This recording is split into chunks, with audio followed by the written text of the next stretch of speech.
The entrance exam had 20,000 candidates. Only 100 made the final cut. The scoring was based on a combat. 5th place, a noble. 4th, Cain, another noble from one of the biggest families in the empire. 3rd, 2nd, all the same, but at the top stood a commoner, Louis, from an orphanage, with 0 magic training. This girl is a genius, daughter of a grandmaster, trained since birth, and already casts magic at high level. So why is her face completely messed up, and her nose bleeding in the academy entrance exam? This fight was supposed to be easy for her, but when his eyes turned red for a split second, Faye didn't see a 13-year-old boy anymore, but a monster. Crazy to think that the person going through the biggest risk at that moment was actually the boy and not her. See, in this world, if you're born with black hair and dark eyes that turn red, they kill you before you can even cry. This kid's been hiding his real identity since the day he was born, and he just walked into the most elite magic academy in the empire, surrounded by people who would execute him on sight if they knew what he really was. The reason is that centuries ago, a genius appeared when humanity was enslaved by monsters. He invented arcane martial arts, freed the entire human race, and became known as the first hero. But here's the thing, they don't celebrate on the holiday. That hero went insane.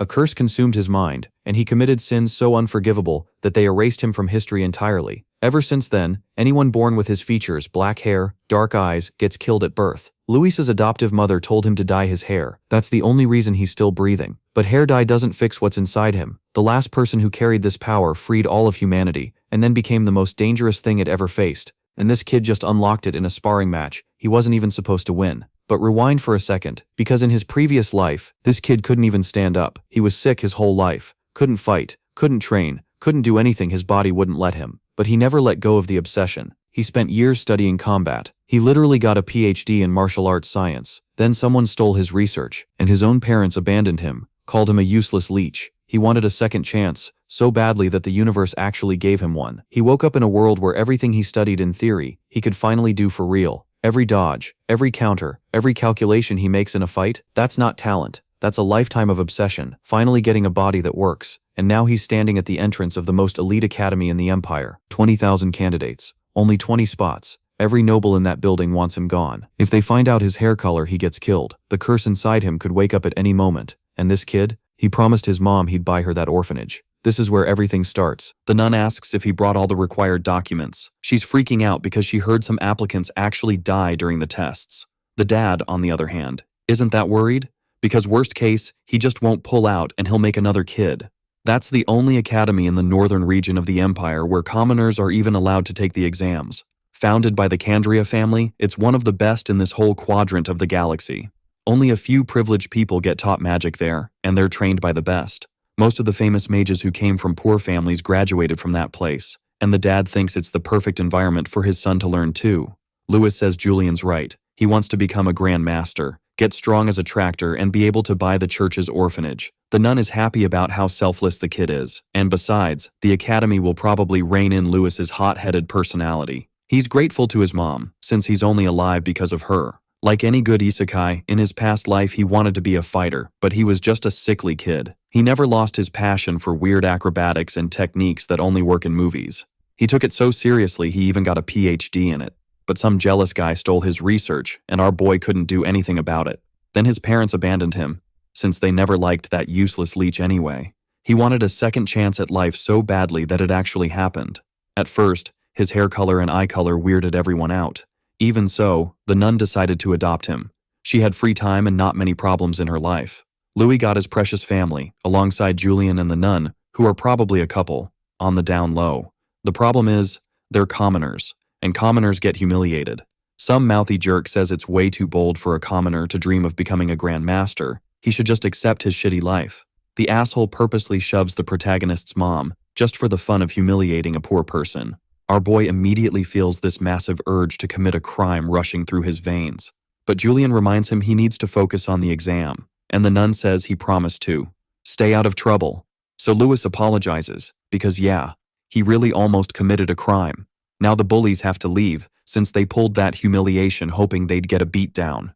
Another noble shows up, and this one, my friends, actually looks like a noble. The standard for any story: blonde, skinny, calm expression, and of course, pale skin. Louis thinks they're all the same and he's ready to wipe the floor with these guys. He promised he'd become a Grand Master and prove it to everyone, because what he really wants is to protect what matters to him. Everyone else can go screw themselves. I don't know about you, But that's basically typical noble thinking. Another issue is that only 20 people usually pass the exam, and that year there are 20,000 candidates. Julian knows Lewis is stubborn. When he wants something, he gets it. And our boy quickly realizes he's one of the youngest kids there. A mage says the exam is about to start. He's the academy's director, and his name is Aronian. The background characters are amazed he's there, and our boy is thinking about the martial arts in that world, which involve magic. Grandmaster isn't the final level. He can still advance to Sage and Saint. The first challenge is climbing the stairs, guarded by veteran students. After that, they'll need to grab an item. But there are only 1,000 available. They give the signal to start. The extras are pissed. Everyone wants to move on to the next stage. But now it's time for the veterans to have some fun too. One of them already shows off his evil energy, cruelly crushing all the rushed, desperate nobodies. The poor guys are dropping unconscious. The ones who didn't make it up are terrified because they don't even understand what kind of attack that was. Our protagonist knows it was just killing intent. It wasn't even an attack, just the dude's aura leaking out, like a fart. Louis agrees that the ones who pissed themselves in fear don't deserve to be there. The veteran notices our boy's got more balls than the rest, but there's no room for commoners here, no affirmative action or anything. So he's gonna make Louis kneel, and his energy freaks out even more clueless people. Our protagonist doesn't even change his facial expression. After all, he did his whole training arc in the forest like an absolute maniac. He was already used to being scared. This was just another boring Tuesday. Louis walks up to the veteran, totally determined. He's about to show the nobles what real bad intentions look like. That's when the extra realized that growing up with Sweden-level quality of life has downsides too. Louis stopped his strike at the very last second, but it was too late. The playboy on the other side kinda shit himself. The bystanders are obviously shocked by this random kid, full of power and confidence. Louis said he was going through, leaving behind a veteran sweating in fear. Our boy grabbed the sheet of paper for the next stage. He just didn't expect the veteran to try to get revenge from behind. But growing up in the favela has its perks. You've got to stay alert 24/7.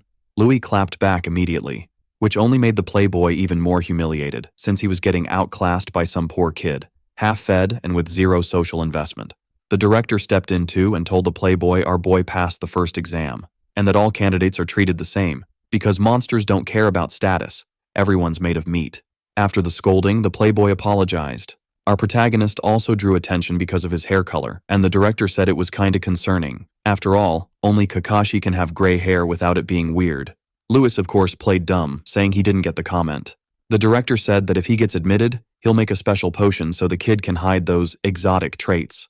Not really knowing what that could mean, Louis said he'd get ready for the second test, but he's super suspicious. As he walks away, the playboy watches him, dying of jealousy. That was the first time the director ever stepped in during an exam, which makes the playboy's ego even more fragile. In a huge arena, everyone's getting ready for the second stage. Only 1,000 passed, most of them are nobles. One of them bumped into our boy, that same asshole from the beginning, saying nobody's gonna help him this time. The other one, the suck-up, was like, "Yeah, that's right," and said our boy was gonna die. Louis said they're complete idiots, which made the assholes furious, and our boy said the Grandmaster can judge way better than they can. That was more than enough to make the noble want to smash the protagonist's face in. After a few seconds staring him down, he decided he'd try to punch him. Louis only needed 2 fingers to completely humiliate the young noble, who now can't even move his own body. Louis just cut off one of the asshole's meridians. But when it rains shit, it doesn't drizzle. Never forget that. He immediately nailed the noble right in the middle of the stomach. The suck-up extras freaked out at the scene. Their leader got thrown back, drawing the attention of other candidates. Meanwhile, the playboy tries to get up, fighting not to shit his pants. He still can't feel his arm, and moving is taking a ton of effort. Now he thinks he's been poisoned. Louis said he used martial arts and had been holding back until now because his mom asked him to, but he's got moral limits too. And if you like hitting people, you better be ready to get hit back. That's the rule. That's when that noble-looking noble grabbed Louis's arm, saying they're still in the middle of the exam. That could get him disqualified. Louis backed off, but the nobles kept provoking him. Then the blonde kid asked if they know who he is, saying it all dark and ominous, like some rich mafia guy. The assholes immediately lost their nerve. They decided to leave. They'd had enough humiliation for one day. Louis thinks all nobles are the same, using their status to solve problems. Looks like he's a hypocrite, because if I had status, my friend, I'd use it even in the bakery line. Diddy and Epstein next to me would look like kids. Back to the story. The blonde guy said Louis is strong and brave. He suggested they team up, if Louis is down. That offer immediately caught the attention of some girls who'd love to join Kane. Pretty soon, the young noble was surrounded by gold diggers. Some don't even believe he's only 13, since he's so impressive, and Louis just kinda scoffs at that. A huge magical whirlwind appeared in the arena. It's the director, who apparently loves stroking his own ego. Now it's time to test the candidate's strength. A golden symbol appeared on each of their chests. Kane realized it was a mark of the Earth attribute. The next second, everyone's bodies became insanely heavy.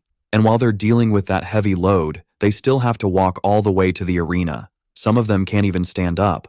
Then people notice this one kid just strolling around like it's nothing. Even Kane has to take a look. It's our main guy, calmly walking up to the director. Louis is the first one to finish the test, and the extras are getting more and more shocked. Kane went through 3 years of brutal training to pull that off, and even he knows it's not easy. The director uses magic to put some weapons on display in case the candidates want to use them. Louis immediately grabs a sword. Now comes the fun part, the violence. Time for them to beat the crap out of each other. The director disappears and tells them to release the slimes, but nobody even knows what that is, until a bunch of creatures start falling from the sky.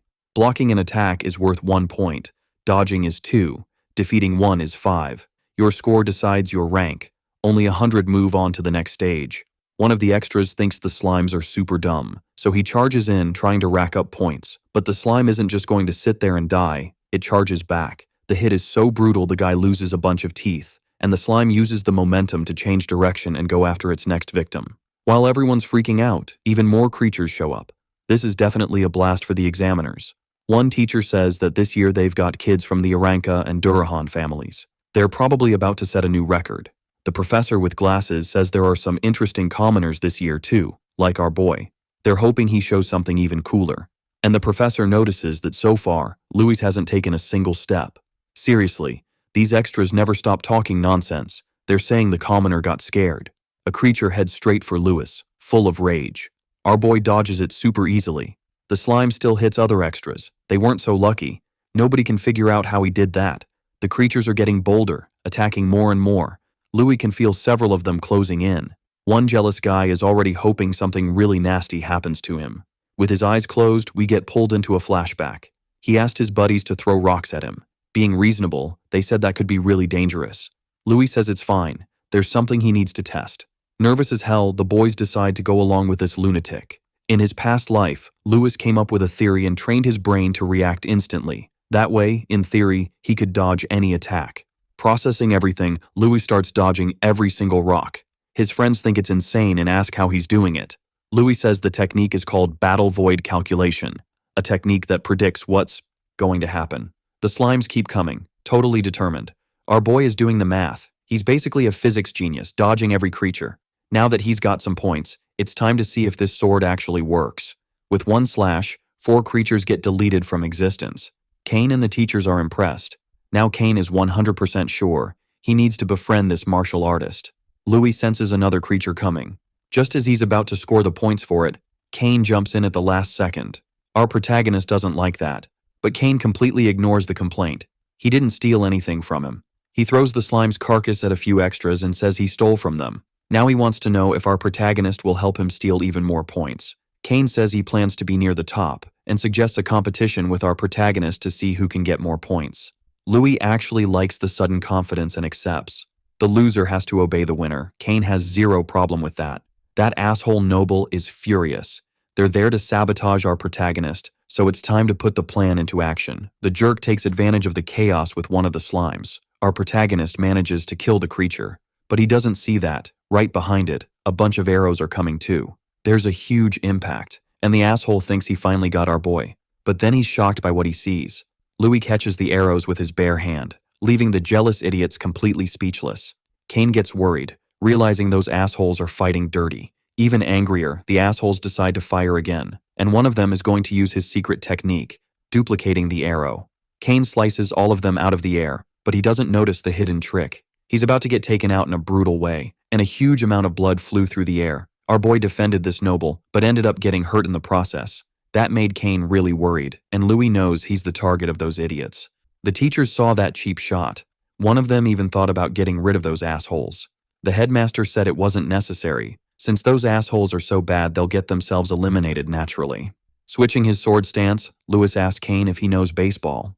Another creature is coming straight at our boy, who's basically a physics genius. He smacked the creature with the non-sharp side of his sword, launching the monster like it was a ball, and, by pure coincidence, it's flying right at the assholes. The hit was so strong one of them got eliminated on the spot, and judging by the damage to his chest, a few ribs are missing too. Kane's intrigued by this game commoners play. Our protagonist knows he still has a few jealous losers to deal with.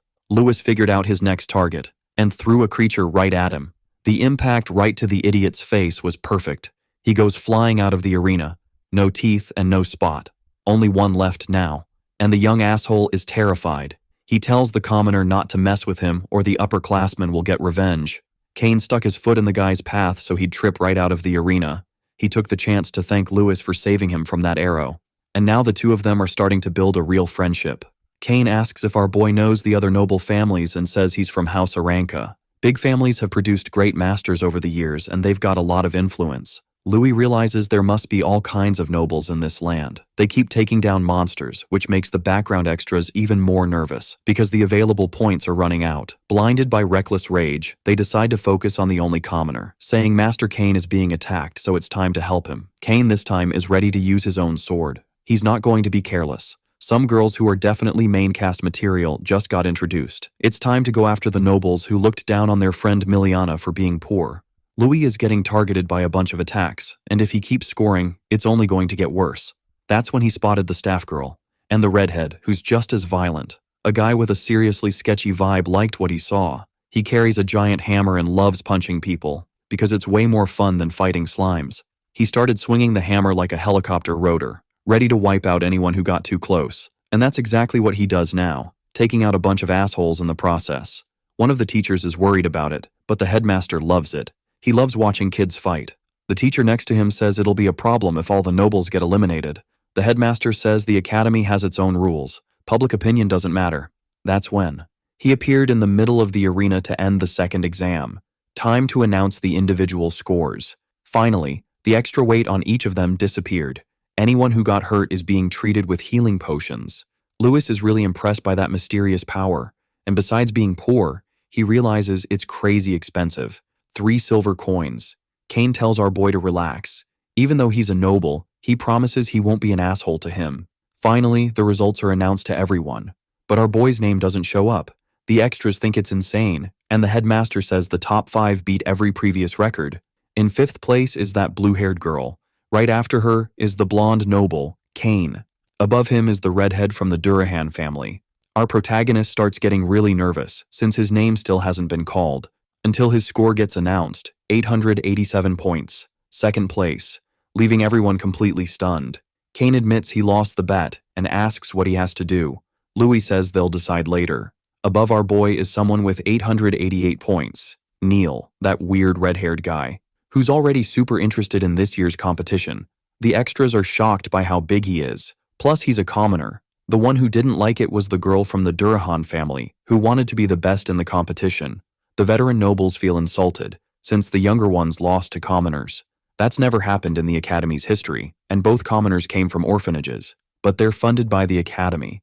They do that because real power doesn't care about social status. Now the ones who passed have to move on.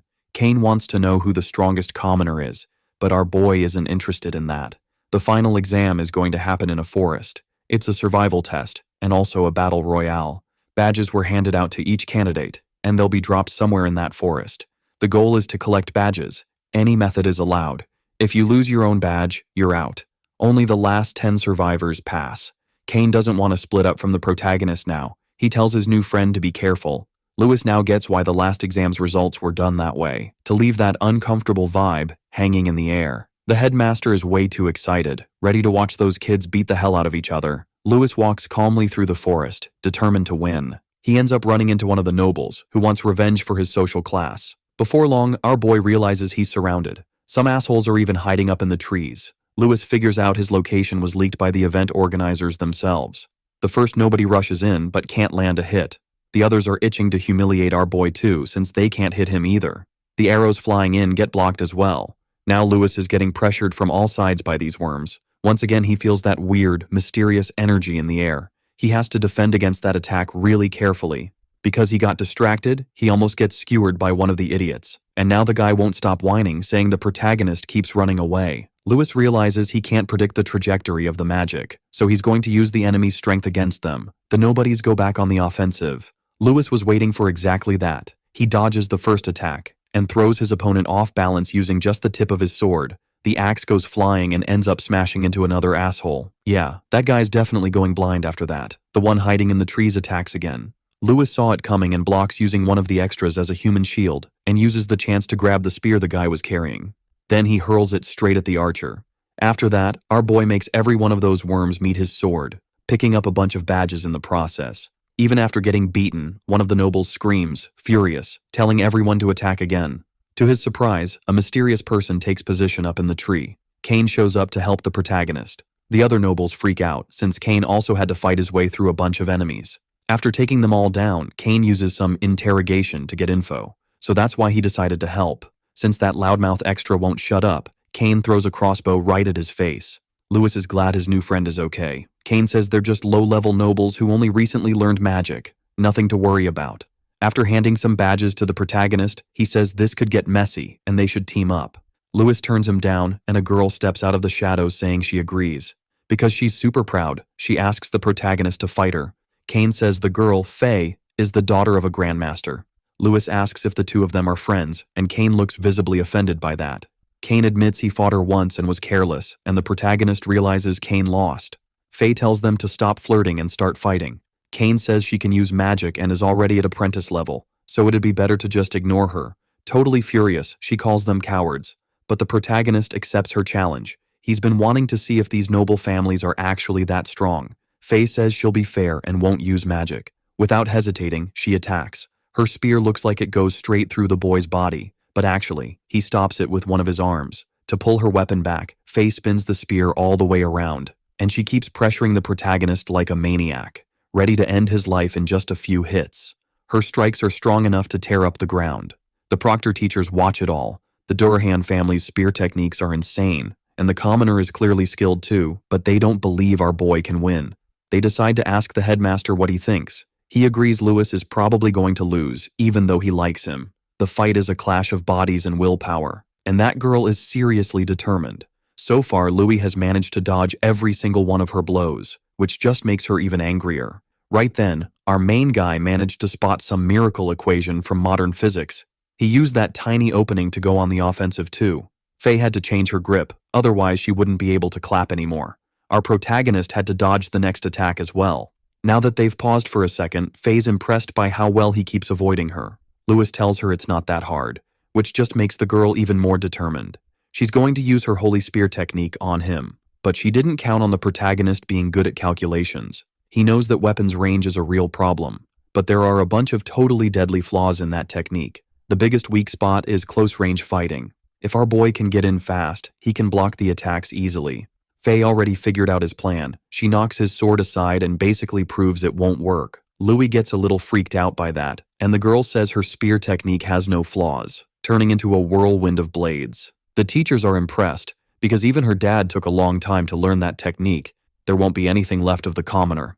Against everyone's expectations, Louis is defending himself really well. Another weakness of spears is energy buildup. If he keeps defending, an opening will show up, or his sword will break. One of the two. Finally, our protagonist managed to see the missing piece of the calculation, but before he could land a hit on his opponent, his sword decided to quit on him, killing the hype for everyone. Faye thought it was impressive, but she regretted that the sword broke. Our boy realizes he's not that lucky. To make it worse, the girl is sure he was holding back during the fight. Louis says he likes to watch first before using everything he's got. Now he's going to use all his power. It'll be way easier using just his fists. Just from looking at his stance, Faye could tell there wasn't any opening, but it's time to attack again. She charges at him like a drill. Lewis waits calmly for the moment of contact. Kane screams from the sidelines, freaking out, saying that technique is deadly and our boy's going to get seriously hurt. Lewis immediately starts moving his hands, making Naruto proud. He meets the technique with his bare hands, completely blocking the attack. Now it's the protagonist's time to shine. To everyone watching, he stops the spear using only his hands. Nobody can understand what just happened, and the girl gets even angrier, getting rid of the spear with just a kick. Then she grabs it again right away, creating some distance. Louis is now completely boxed in by her. Using this super agile technique, it looks like she's going to attack from every direction. Louis has to focus as hard as he can, managing to redirect every single one of those attacks. The headmaster realizes it's a really interesting secret technique. He's never seen anything like it in his life, and to make it worse, it's a commoner pulling it off. And this time he actually manages to hit the girl. She only doesn't fall because she catches herself with the spear. Even though she isn't hurt, her ego takes a fatal hit, so she asks what kind of terrifying technique that is. Louis says it's just a martial arts defense. He only added a few spins to cancel out the spear's rotation. Time to show how it works in practice. Faye watches the protagonist rush in with crazy speed. She tries to strike, but can't hit him. Our boy is dodging like he can see the future. Kane even has to rub his eyes. It's like he's watching a butterfly. These are techniques our boy learned from boxing in his past life, taking super light, rhythmic steps, closing in on the girl again, and smashing her in the stomach with all his strength. Faye realizes that cramp she's feeling could literally make her crap her pants. Kane is totally speechless now. Our protagonist is a real monster. Even the headmaster is shocked by what just happened. Even without using magic, there aren't many people who could beat her in that situation. Maybe this kid is a genius at unarmed combat. Faye gets up again, saying the fight still isn't over. Since she comes from a super proud family, she can't give up that easily. This time she's going to attack without using the spear, which is pretty dumb. Our protagonist just waits for the moment of contact. The clash between them happens brutally. Louis ended up with one of his legs hurt. That hit was seriously strong. He complimented the girl's technique.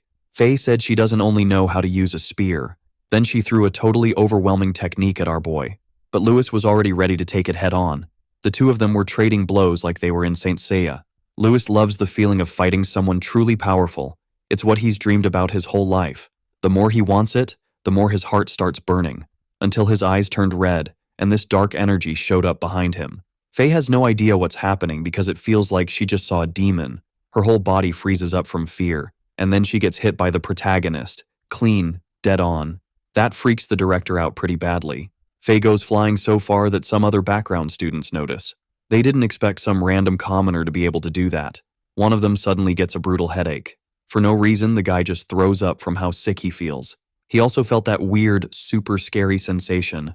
Those jealous idiots' plan just went straight down the drain. And one of the nobles says that if the legends are true, our boy can't be left alive. Louis charges at Faye again, ready to give her a real beatdown. She manages to block some hits using the bones in her face, but it's not very effective. Our protagonist is getting more and more furious. Faye does everything she can to defend, realizing his power has shot up a lot. She's getting completely crushed, and at this rate she's basically about to get invited to stop living in a really painful way. As a last resort, she uses her magic techniques, and she manages to block his attack, but the impact is way too violent. Faye gets launched back, smashing through a bunch of trees in the process. Louis seems to snap back to normal, not even sure what just happened. Maybe that was magic. Right then, Kane shows up, asking if everything's okay. One of the assholes shows up too, saying our boy lost his emblem and now he's disqualified. Louis realizes the emblem on his chest actually caught fire. That noble jerk tries to kick him out, and Kane does his best to defend him, saying it was an accident. Since the director saw everything, the jerk thinks he's got the upper hand. So he tells our boy again to get out. They get interrupted by Faye, who's seriously beaten up. To Louis's surprise, she's still alive. The asshole extra asks if she's gonna interfere, but she just tells him to shut up. She knows his emblem got burned and apologizes for it, since she used magic by accident. Kane can't even believe she apologized. With Louis apologizing like crazy, she says that in the future they'll duel again, once they've been accepted. That makes the jerk laugh at them, because he thinks they're both getting eliminated. Faye tears off a piece of her clothes and gives it to Louis as a gift, a reward for beating her. Now he has 14 emblems. That should fix the fact that he lost his own during the fight with her. She's also not happy that weak people still haven't been eliminated from the competition. After picking up her spear, she asks what'll happen if Louis wants to collect more emblems. Kane says it's a perfect coincidence because he was thinking the same thing, so the two of them head out, fired up, ready to collect more emblems. An instructor comes up to our boy. He says Louis is eliminated for losing his emblem. The jealous kid gets left behind, still bitter and wanting revenge. Since there are only a few candidates, if Faye eliminates more people, our boy will end up getting accepted. Don't ask me the logic. I didn't get it either. Those nobles are full of envy, wishing our boy was dead. And on top of that weird feeling one of them had earlier, Now he knows what Lewis really is. Our boy comes to the conclusion that he needs to learn magic too, and if he gets into this academy, he'll combine his martial skills with magic. Now he needs to go back home, but his clothes are wrecked. He doesn't know how to explain that to his mom. Telling the truth will just make her worry more. While he's thinking about that, a mysterious man sneaks up behind him, ready to finish him off. But the attack gets stopped. Louis grew up in the slums. He's got street smarts. The assassin doesn't even know how he got noticed. And Louis says he smelled blood. It wasn't even covered up. More assassins reveal themselves, ready to take our guy out. Louis realized these enemies are skilled. He can't take it easy anymore, especially with the one still hiding in the shadows. One of the villains took advantage of Louis being distracted and attacked, ready to end it all. Louis managed to dodge the assassin thanks to his martial arts skills. After grabbing his attacker's sword, he slammed the guy to the ground. But he had to dodge the next hit too, which came in all sneaky. Superhuman reflexes and can throw hands, the assassin said about our boy. The intel was right. Now it's time for them to use magic to attack. Magic arrows were fired at Louis. He managed not to get hit, but he saw them punch through wood like it was nothing. So Louis is going to use another one of his techniques. He's going to gather his inner energy and release it in a brutal, violent burst. Now Louis is boosted in power and speed, charging straight at the arrows and dodging every single one. Our boy is now right up in the assassins' faces, ready to dish out a whole lot of pain. The first one, after getting kicked, decided to pay tribute to Vegeta and left with a broken little arm. Louis had to dodge a few more arrows, until one of the enemies tried to catch him from behind. Our boy blocked the attack, but it hurt like hell. After creating some distance, he realized this enemy is a bit stronger than the others. Louis is completely surrounded by these thugs, feeling like a hamburger in Somalia. Now he's dodging a bunch of magical attacks, until he finally dropped to the ground, exhausted, which for the assassins is perfect, since they were getting tired of burning magic just to shoot arrows too. Time to finish off the commoner. But Louis' eyes lit up again. He grabbed the assassin's weapon and struck him right in the throat. It looked simple, but it basically wrecked the guy's vertebrae. With the weapon in hand, Louis fired a few times at the assassins, hitting some of them. Only the one who seemed like the boss stayed alive, and he said the kid really is impressive. Louis noticed this enemy is ice cold, his underlings got killed, and he doesn't even flinch. Trying to hit him with the arrows, our boy missed every shot. If this weren't a job, the assassin would have liked to take Louis as his student. The protagonist had to block a hit from that dark hammer. He got launched through the forest like he'd just been hit for a home run. Still in midair, he ran into the evil ninja again. The guy brags that he's on a higher level as a fighter. Time to end this, and he smacked Louis again with that cursed hammer. The ninja from the hidden village of Envy attacks again. When the dust cleared, he saw his target was still alive. Truth is, the protagonist's not-so-normal body is already pretty wrecked. Once again, the ninja from the hidden village of Plagiarism attacked. He formed this massive shadow structure, saying not even God could save the kid now, even if he wanted to. The dark energy comes rushing in like a freight train. Louis realizes he can't die. He still has too much to do. His eyes turned red with rage. Full of energy, he attacks too, saying he's going to survive. The two energies collide like stars. The dark ninja wasn't expecting anything like that. After the huge shockwave, Louis tries to crawl along the ground, coughing like crazy. The ninja walks up, saying that was weird. He thought he was fighting someone on his level. Now he gets why his client asked for this job. Time to finish the kid off, because he's a monster. At the last second, someone decided to step into the fight. The ninja had to dodge the attack, or he would have been torn to pieces. Trying to jump up, he saw he'd been completely surrounded, and then he got absolutely blasted. Louis still doesn't know who helped him. That's when the academy director showed up. He admitted the kid didn't lose control, pushed through that mess, but now he needs to take a tonic to recover. The director looks again at the assassin's body. He wants to know who put out that contract. With barely any life left, the ninja asks if the Grand Master is really going to protect this monster, because he's only the beginning. After delivering that message, the assassin's body completely exploded. The director realizes this is serious. Judging by how professional the assassin was, he's dealing with dangerous people. Louis was impressed by that healing potion. Even his broken bones were fixed. Our boy knows the director didn't show up there by coincidence. It's time for him to say why he always saves him in situations like this. But the director said they'll talk at the boy's house. What really freaked our protagonist out was that it was already super late, and his mom must be worried sick. He sprinted ahead, but before leaving that place, the headmaster spoke to a little creature and told it to clean everything up. Back in the protagonist's town, his mom is getting harassed by a few nobles. They say she shouldn't have fixed that mill to pay less tax. Now it's time for her to pay with her own body. The asshole who suggested that ended up losing a few teeth, because our protagonist showed up just in time to save the day, making his mom insanely happy. But she quickly got worried when she saw the state of his clothes. Besides being totally wrecked, they're also covered in blood. One of the nobles who got beat up is the same guy who was messing with the kid during the exam, and he says the protagonist is in trouble now. They're going to report all of this to the Lord. When the headmaster shows up too, saying there's been a misunderstanding. Having a real grandmaster there scares those cowards stiff. In a threatening tone, he tells them to send his regards to the Lord. The assholes immediately bow their heads. As they run off, the grandmaster goes to talk to the protagonist's mom because he has something to tell her. Now everyone's inside the house. The headmaster looks at the millstone the nobles were talking about. It moves on its own. And apparently a lot of things around there work like that. The nun says the protagonist made all those gadgets. She has no idea how they work. Now she wants to know if her son caused trouble, and the headmaster says it's the opposite. The boy has incredible talent, something he's only ever seen in Gaia's holy scriptures. Back when humanity was ruled by monsters, a great genius appeared. He created arcane martial arts, and together with his companions, freed humanity. That day became a holiday, Liberation Day. In the scriptures, he's called the first hero. The nun is amazed by the story. Louis says that in other people's histories, there isn't even a hero figure like that. The headmaster says the hero shows up in a different form, a man with black hair and dark eyes. But that's a huge secret. Only humanity's leaders have access to it. The hero saved everyone, but madness took over his heart and he lost control. He committed unforgivable sins and was erased from human history. That inner madness comes from a curse.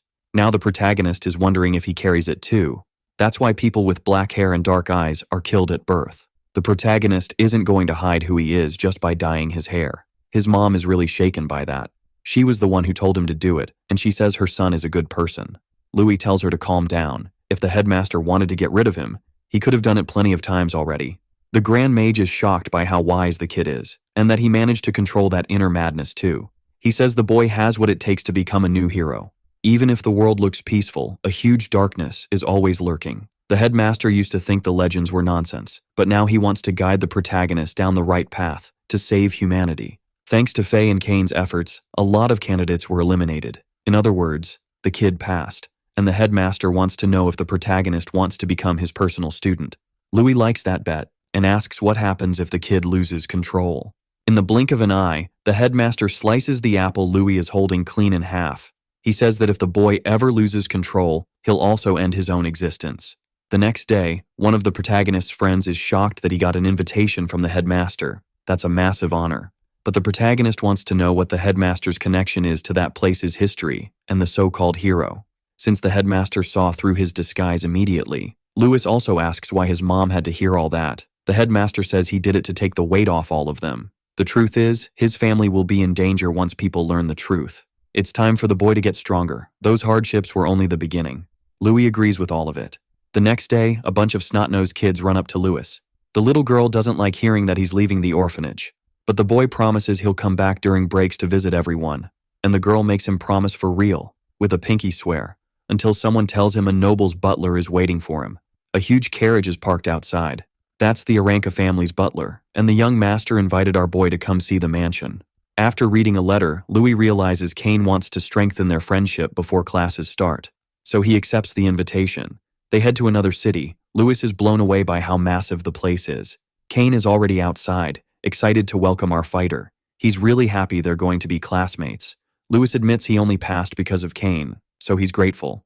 And since they couldn't fight during the exam, Kane wants to spar with him a few times, especially because he needs to learn more about magic and the academy. That's when an intimidating girl shows up asking what all the noise is and who this stranger is. She's Kane's mother. Kane says Louis is a friend, but she's even more threatening and basically tells him to shut up.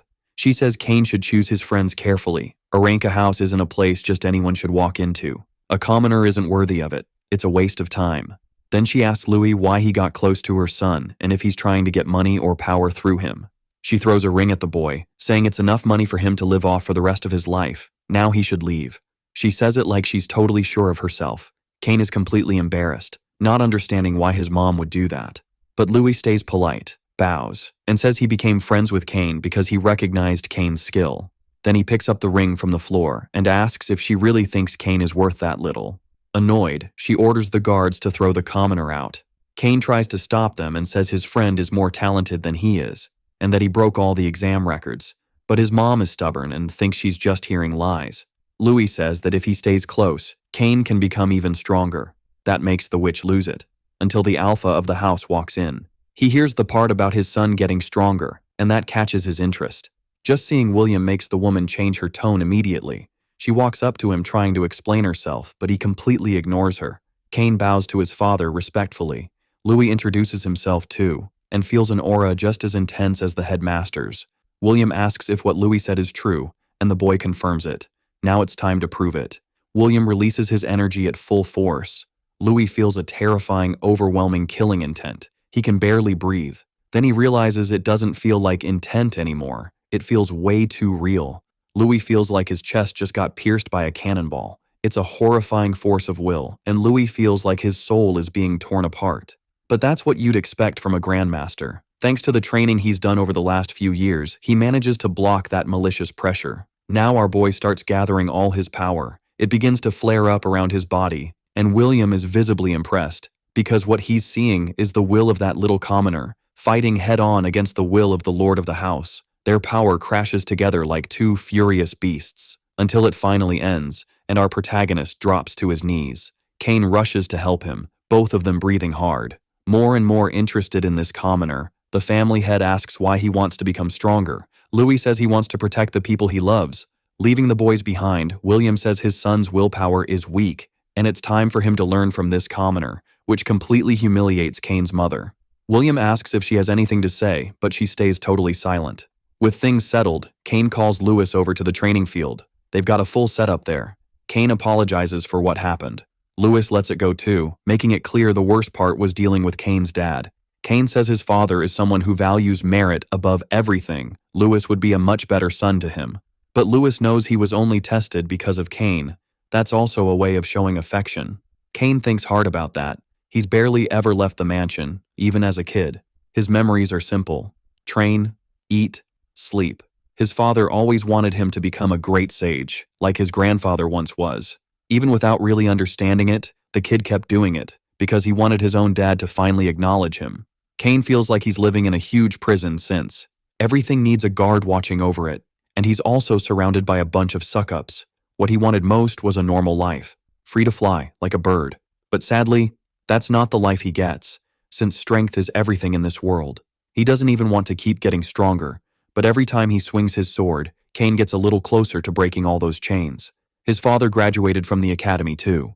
Kane's going to do the same, to get even stronger, so he can earn permission to live freely. And for that, he's counting on our protagonist. William asked for a detailed investigation. The butler said the kid isn't normal. He used unknown techniques during the exam. He also managed to beat Faye in a fight, even with her using magic.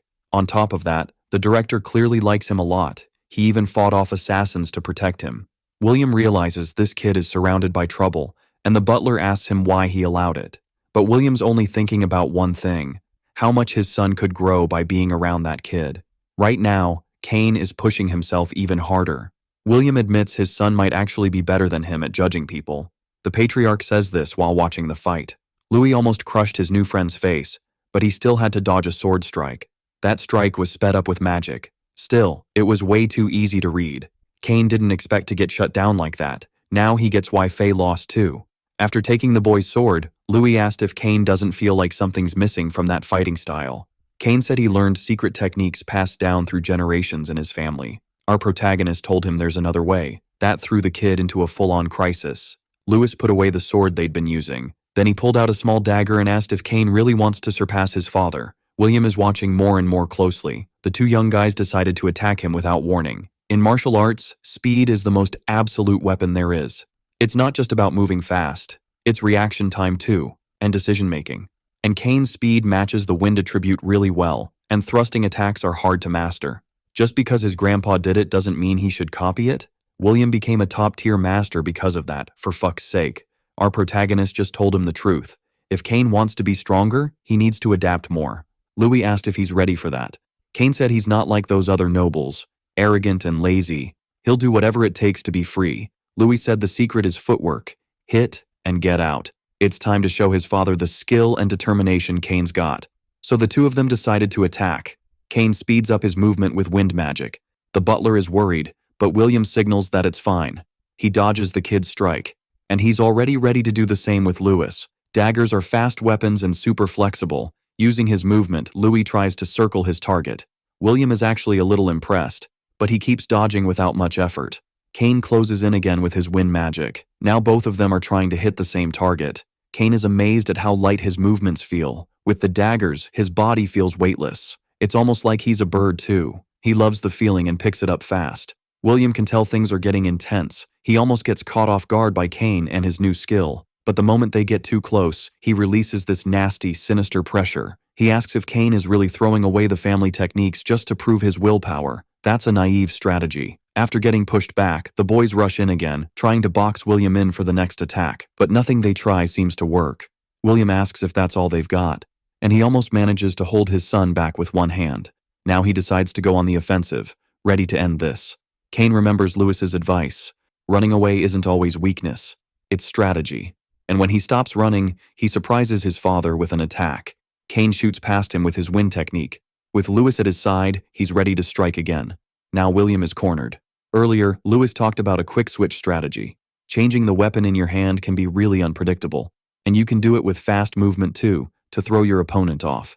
This helps when you're setting up feints and baiting someone. William's getting pressured by the brats now. Kane managed to get close to him, throwing a really slow attack. That's when William realized it was already too late. He'd been tricked. Kane clipped part of the patriarch's coat. But the fight wasn't over yet. They were ready to keep proving themselves. Until William said that was enough. Then he called his own son over and told him not to bring shame on the family. Kane was super fired up and said he'd never do something like that. William started breaking down that attack style. Lots of different feints, using daggers, plus using retreating as a tactic. And he actually found it all really interesting. He didn't expect to learn that from the kid. Lewis liked the practice and was bummed it ended. This was the first time Kane got acknowledged by his father, and he was really happy about it. Now he wants to give Louis a gift for helping him. Inside a library, our boy got shown a bunch of books. Kane said again that he wouldn't have found his own path without help, and he handed Louis some seriously valuable stuff. Books about the academy, and magic books commoners never get to see in their whole lives. It's basically the fundamentals of magic and martial arts. Pretty wild. One of them talks about the magical awakening ritual. Kane did it at Gaia's sanctuary. It costs 10 gold coins. Lewis knows that's like years of the orphanage's budget. There's no way he can pay that. Kane said at the academy he can do it for free, so he gave him those gifts to help him out. Now he wants to know if the promise between them counts as fulfilled. Lewis said yeah, but he realized he needs more money. He thought about going into pharmacy since it pays well, but then he realized he could use knowledge from his past life, make new stuff and earn money that way. Louis asked if that family has connections with merchants, saying that soon his friend would find out why he asked that. A week later, the academy admission ceremony happened. Louis is happy, wearing the school uniform. His smell caught a girl's attention. She figured our protagonist must be rich, so she came up to him all interested, ready to show him around. Louis thanked her and introduced himself. Not recognizing his last name, the gold digger type figured he must be some rich guy's bastard kid. After the emperor got old, the heirs started clashing with the nobility, and that spills into the academy too. The headmaster tries hard, but the place is kind of a mess. It's an endless fight for power and resources. Students who can't get credits get kicked out. She told Louis to keep working hard, and asked which side his family is backing right now. Then someone cut into their conversation, recognizing the commoner. Brian said it's a pleasure to meet our boy, the spectacular commoner. The girl got disappointed hearing that, because he smelled like rich people. She stormed off, thinking she'd wasted her time. Brian said the academy is a mini version of the empire. There are always people trying to get something. Kane showed up right after too, looking for our boy. Brian went to talk to the other freshmen and told them to come to him if they needed help. But he's a schemer too, and he's got his own interests. Kane wanted to know what they were talking about. Louis said it was nothing important. Kane said the guy's the chancellor's son, but they're not close. The red-haired girl said he's decent, and surprised both of them by showing up. Miliana is with her too. Our boy thanked her for helping during the exams, but she said he earned it himself.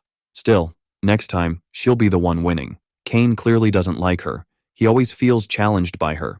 Miliana reminded her friend they need to hurry up and register.